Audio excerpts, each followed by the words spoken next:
Good Thursday morning, everyone. Today is Thinking Cap Thursday. Have your morning work ready to share at 8:30.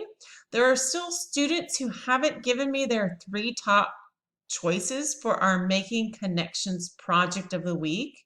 At 8:30, at the 8:30 morning meeting, be ready to give me those top three.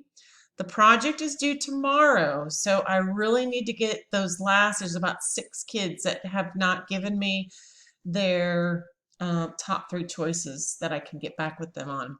At 9:45, we will be playing Place Value Kahoot. So if you have a second device to use at that time, it would be great to have.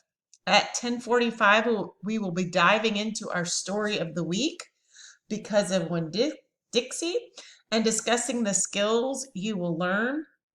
At 11:45 to 12:15, I have several people that still need to be with me for IXL diagnostic. Those people that will be with me at 11:45 are Adriana, Anastasia, Francis, David, Olivia, Sophia, Tiziana, Akash, Daniela, and Luciana. The other 4, you need to do independent work if I did not call your name. So we will make it a great Thursday, and I will see you shortly.